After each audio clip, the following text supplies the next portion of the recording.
Assalamualaikum, this is Shehbaz Ali and I welcome you all on my YouTube channel शिकात for Physics Academy। उम्मीद है आप सब खैरियत से होंगे। आज का जो हमारा लेक्चर है वो क्लास मैट्रिक्स से है, चैप्टर नंबर 1 से लेक्चर नंबर 7 है, introduction to simple harmonic motion, oscillatory motion and periodic motion. तो ये तीनों जो मोशन है उनका आज हम इंट्रोडक्शन पढ़ेंगे कि ये होते क्या है और इनके कौन कौन से टाइप्स होते हैं। इससे पहले हमने आपको पढ़ाया था मैकेनिकल और इलेक्ट्रोमैग्नेटिक वेव्स क्या होती हैं। तो चलिए आज पढ़ते हैं कि simple harmonic motion, periodic motion और ऑसिलेटरी मोशन क्या होते हैं। तो सबसे पहले एक पीरियडिक मोशन होता है। मैं आपको पूरी सीरीज समझा दूं कि ये किन किन के टाइप्स हैं, उसके बाद हम पढ़ेंगे तो बहुत ही इजी हो जाएगा। पीरियडिक मोशन के दो टाइप्स होते हैं, एक होता है ऑसिलेटरी मोशन, दूसरा होता है नॉन ऑसिलेटरी मोशन। फिर ऑसिलेटरी मोशन के दो टाइप्स होते हैं, एक होता है एसएचएम, एसएचएम का फुल फॉर्म है सिंपल हार्मोनिक मोशन, और ये होता है नॉन एसएचएम। तो ये सारे टाइप्स हम पढ़ेंगे आज, ये पूरी सीरीज है। पीरियडिक मोशन के दो टाइप्स, फिर ऑसिलेटरी मोशन के सब टाइप्स होते हैं जो कि सिंपल हार्मोनिक मोशन और नॉन सिंपल हार्मोनिक मोशन। ठीक है, तो सबसे पहले हम पढ़ेंगे कि सिंपल हार्मोनिक पीरियडिक मोशन क्या होता है। तो यहां पे लिखा हुआ है पीरियडिक मोशन क्या होता है, the motion of an object that repeats itself regularly after equal interval of the time। मतलब ऐसे ऑब्जेक्ट का कोई मोशन जो कि सेम टाइप पे अपने आप को रिपीट करे, अपने पाथ को रिपीट करे। जैसे अर्थ है, अर्थ जो है वो रोटेट करती है, जो है रिवॉल्व करती है अराउंड द सन। तो वो उसका एक स्पेसिफिक पीरियड है, मतलब एक साल में वो अपना एक चक्कर जो है वो पूरा करती है। तो इस किस्म के उसके मोशन को हम बोलेंगे पीरियडिक मोशन। जैसे इलेक्ट्रॉन है, वो भी एक स्पेसिफिक टाइम लेता है। जैसे मून है अराउंड द अर्थ, तो वो भी एक स्पेसिफिक टाइम लेता है। या फिर आप ऐसे कह लें कि जैसे बाकी सारे प्लैनेट्स हैं अराउंड द सन, वो भी एक स्पेसिफिक टाइम लेते हैं कि एक पूरा जो चक्कर पूरा करते हैं एक equal interval of the time में, मतलब उनका टाइम जो है वो चेंज नहीं होता।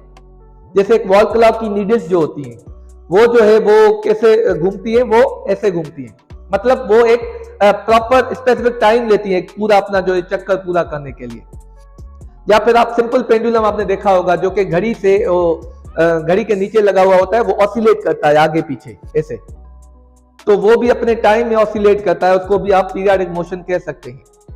ठीक है, तो ऐसा कोई मोशन जो कि अपने पाथ को एक same interval of the time में या equal interval of the time में रिपीट करे बार बार, ऐसे किस्म के मोशन को हम नाम देते हैं पीरियडिक मोशन। जैसे कि मैंने आपको मिसाल दे दी, किसकी मिसाल दी, अर्थ की मिसाल दी, मून है, प्लैनेट्स हैं,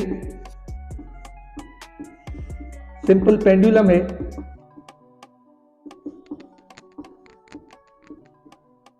तो ये जो सारी मिसालें हैं ये किसकी है, पीरियडिक मोशन, क्योंकि ये equal interval of the time में अपने आप को बार बार रिपीट करती है, मतलब उनका एक स्पेसिफिक टाइम होता है जिसमें वो अपने पाथ को रिपीट करती है। अच्छा, पीरियडिक मोशन में मैंने आपको फिर बताया कि दो टाइप्स होते हैं, एक ऑसिलेटरी मोशन होता है, दूसरा नॉन ऑसिलेटरी मोशन होता है। ऑसिलेटरी मोशन क्या होता है, a periodic motion in which object moves back and forth from a fixed point. एक ऐसा मोशन जिसमें ऑब्जेक्ट जो है बैक एंड फोर्थ, आगे पीछे मूव करे। जैसे आपने झूले देखे हुए हैं, कैसे मूव करते हैं, आगे पीछे ऐसे मूव करते हैं। या फिर आपने जो है सिंपल पेंडुलम का मैंने मिसाल दिया, वो कैसे मूव करते हैं आगे पीछे। या फिर आप ऐसे समझ ले कि गिटार की जो स्ट्रिंग्स होती हैं वो कैसे मूव करती हैं, आगे पीछे मूव करती हैं। जो एक अक्सर हम झूला देखते हैं, एक बोट टाइप झूला देखते हैं, वो आगे जाता है फिर पीछे आता है, फिर आगे जाता है फिर पीछे आता है। तो ऐसे किस्म के मोशन को हम बोलते हैं ऑसिलेटरी मोशन, जो कि अपने जो है बैक एंड फोर्थ या आगे पीछे या ऊपर नीचे मूव करे। ऐसे किस्म के मोशन को हम नाम देते हैं ऑसिलेटरी मोशन। मैंने एक एग्जांपल बनाया, यहाँ पे बॉल पे मैंने एक धागा बांधा हुआ है, और वो उसको हम मूव कराएंगे in the form of simple pendulum. आपको दिखाता हूं, ये देखें, मैंने एक बॉल पे एक धागा बांधा हुआ है। अगर मैं यहाँ पे आप देख सकते हैं इस पोजीशन को, इसको बोलते हैं मीन पॉइंट या मीन पोजीशन। तो इसको जब मैं इसको यहाँ पे लेके आऊंगा, इस पोजीशन को हम बोलते हैं एक्सट्रीम पोजीशन। जब मैं इसको यहाँ से छोड़ूंगा ऐसे, तो ये to and fro about its mean position के अराउंड वो जो है आगे पीछे मूव करेगा। तो ऐसे किस्म के मोशन को हम नाम देते हैं ऑसिलेटरी मोशन। ठीक है, जो टू एंड फ्रो मूव करे उसको हम बोलते हैं ऑसिलेटरी मोशन। अच्छा, उसके बाद जो है नॉन ऑसिलेटरी मोशन, दूसरा जो टाइप है उसका जो है नॉन ऑसिलेटरी मोशन टाइप है, इसका पीरियाडिक मोशन का। तो इसमें मैंने आपको मिसाल दे दी है, जैसे कि आपका स्ट्रिंग्स ऑफ गिटार हो गई, गिटार स्ट्रिंग्स, सिंपल पेंडुलम,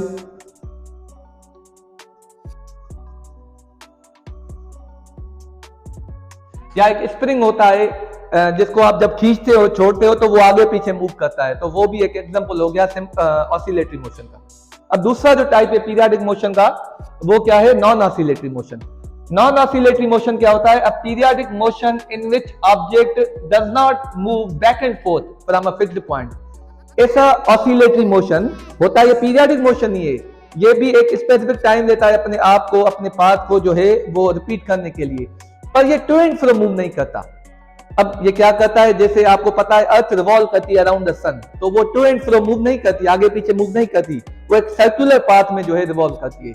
जैसे इलेक्ट्रॉन है, मून है, बाकी सारे प्लैनेट्स हैं या सैटेलाइट जो घूम रही है अराउंड द अर्थ, वो सारे जो है वो नॉन ऑसिलेटरी मोशन होते हैं। नॉन ऑसिलेटरी मोशन का मतलब ये होता है, होता पीरियाडिक मोशन ही है पर वो टू एंड फ्रो मूव नहीं करती। ऐसे किस्म के जो मोशन को हम नाम देते हैं नॉन ऑसिलेटरी मोशन। जैसे आपको मिसाल दे दूं,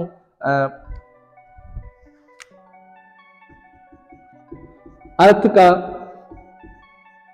मून का, सैटेलाइट्स का, और भी बहुत सारे जो है एग्जांपल यहाँ पे हमें मिल जाते हैं। तो उम्मीद है आपको ये समझ में आ गया होगा कि पीरियाडिक मोशन क्या होता है।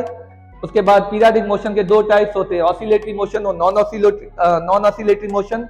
अच्छा, और उसके बाद जो होता है ऑसिलेटरी मोशन के दो टाइप्स होते हैं, सिंपल हार्मोनिक मोशन और non simple harmonic motion. Simple harmonic motion is very important topic.